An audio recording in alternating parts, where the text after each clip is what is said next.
Welcome to Shahnameh, the Book of Kings. Today we continue with the tale of Feraydun and his three sons, as Manuchehr heads off to war against his uncle, Salm. News of the battle and of the darkness that had obscured the moon reached Salm.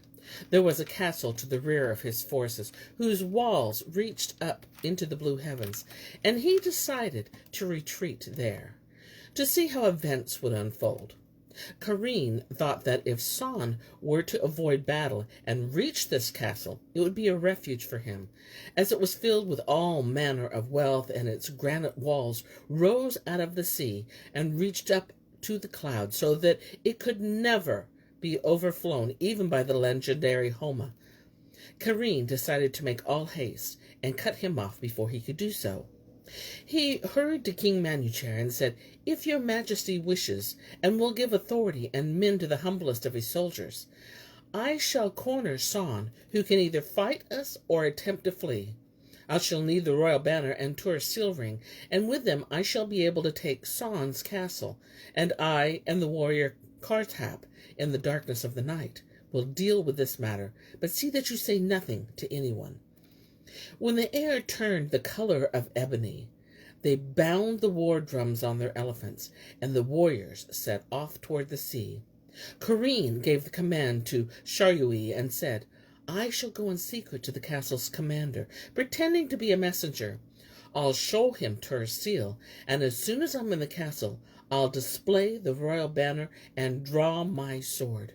You make for the castle, and make my war cry be the signal for your attack." The army waited near the castle when Kakui went forward and showed the castle's commanders Tur's seal. He said, "I've come from Tur, who told me to give up all thoughts of comfort and to travel night and day until I reach this place, where I am to make common cause with you and take over the defense of the castle. If Manuchehr sends an army here with his banner, I'm to hold the castle and, if possible, destroy his forces." When the castle commander heard these words and saw Tur's seal ring, he opened wide the castle gates, believing what he heard, unaware of any subterfuge. He trusted the stranger, and his carelessness cost him the castle and his life. As day began to dawn, Kakui unfurled the royal banner as bright as the full moon, and uttered his war cry as signals for Shahnameh and his warriors. Shahnameh made for the castle gates, attacking the defenders and bestowing crowns of blood on them. On one side stood Kakui, and on the other side Shahnameh. Above, fire flashed from swords. Beneath lay the waters of the sea, and by the time the sun had attained the heaven's summit, the castle was in an uproar, and its commander was not to be found. It was as if the castle itself had disappeared, and not a ship was to be seen on the sea. All that was visible was smoke rising up into the clouds. Fire flared as the sun went down on the castle, and it was indistinguishable from the surrounding plain. 12,000 enemies were killed, and pitch-black smoke billowed up from the fire. The whole surface of the sea turned as black as tar, and the plain was a river of blood. Kakui came to Manuchehr and told him of the battle he had fought. Manuchehr congratulated him, saying, "May you live forever as lord of your horse, saddle, and mace. I've heard that it led by the evil champion Kakui, a fearsome demon from Dezgang and a grandson of Zahok. He attacked with 100,000 men and cavalry and killed some of my lion warriors. And now Salm thinks of fighting because this ally of his has arrived. I haven't faced him on the battlefield yet, but when he attacks, I shall know what to make of him." Kakui replied, "My prince, who can oppose you in battle? A leopard's skin will split with terror at the thought of it. Who is this Kakui? What is he? The wisdom of my heart, the purity of my mind, will fashion a scheme to deal with him, and no one like Kakui will set out against us from Dezhut ever again." Then the blare of trumpets and bugles, the cavalry cries, and the din of war drums were heard in the camp.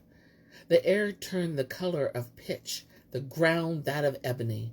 It was as if diamonds were alive, like tongues of flame flickering in the darkness. Cries from the give and take of combat surrounded on all sides, and the air was filled with arrows' feathers like a vulture's maw. Blood congealed on the warriors' hands as they gripped their swords, dripping down from the darkened blades. The earth seemed to be heaving like a cresting sea, when Kakui sprang forward, yelling his war cry and making straight for Manuchehr like a demon. The two faced one another like massive elephants ready for combat. Kakui thrust a spear at Manuchehr's body. The king's helmet shuddered at the point, passed through his armor, and exposed his flesh.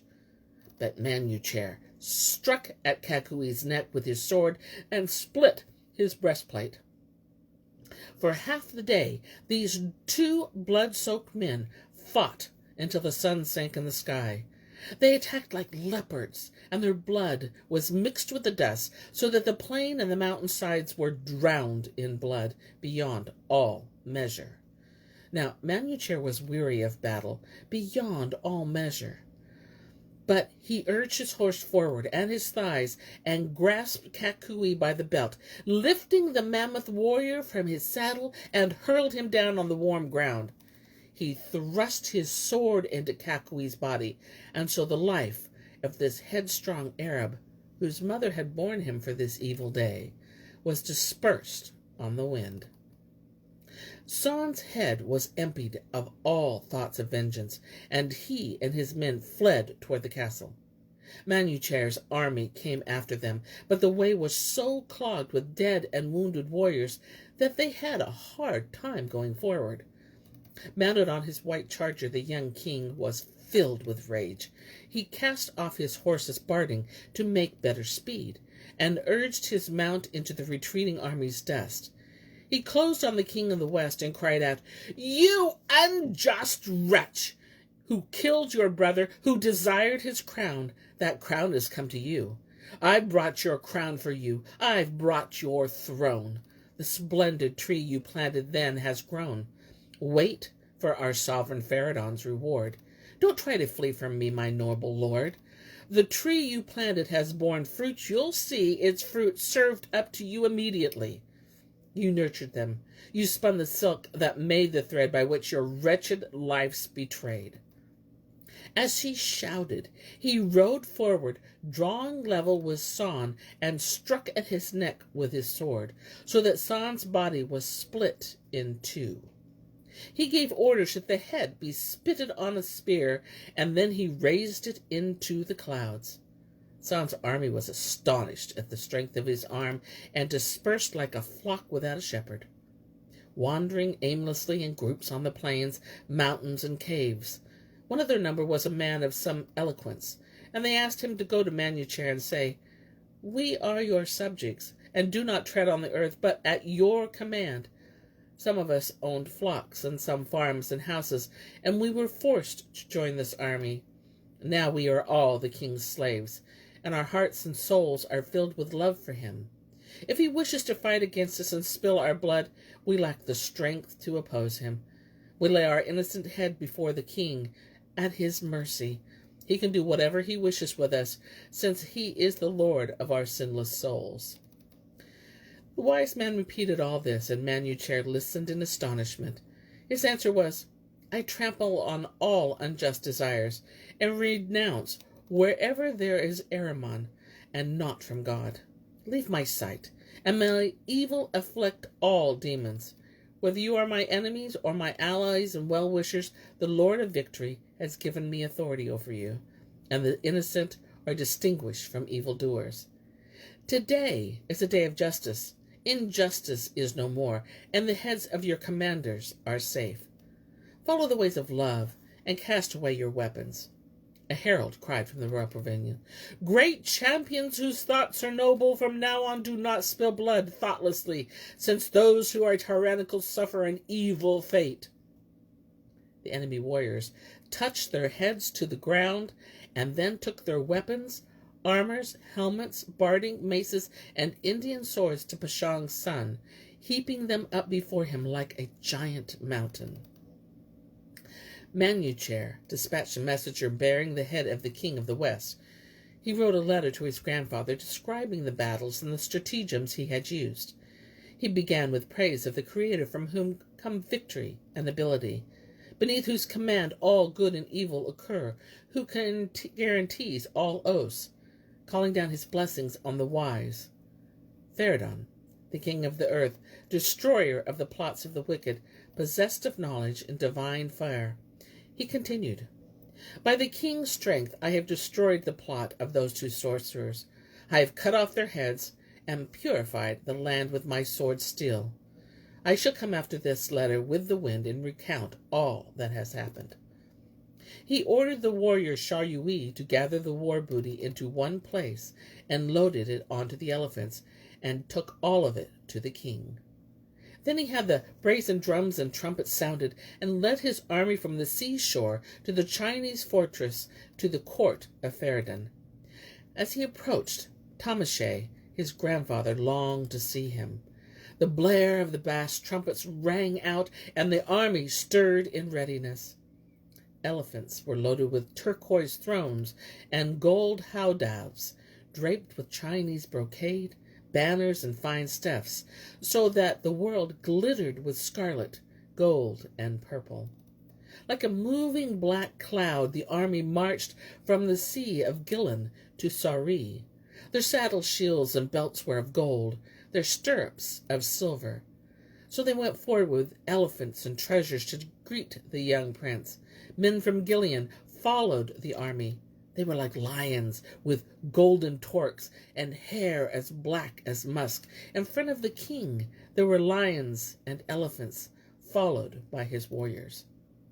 When Feraydun's banner appeared, Manuchehr's army formed its ranks.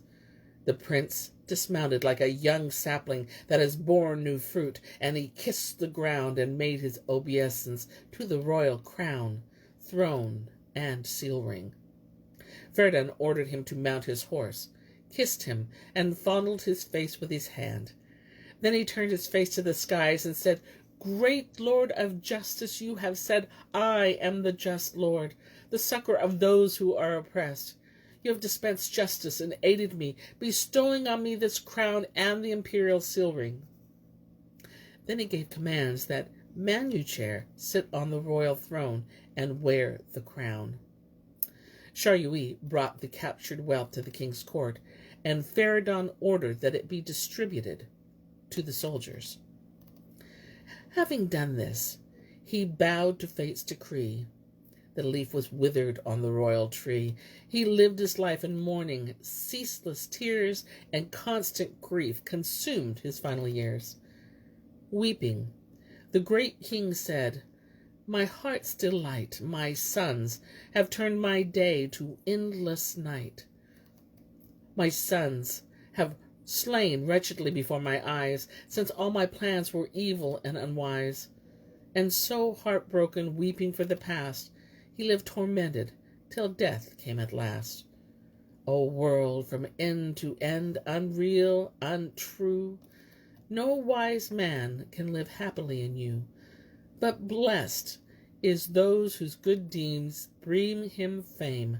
Monarch or slave, he leaves a lasting name. And I too leave the tale for today, but I'll be back tomorrow with more, much more.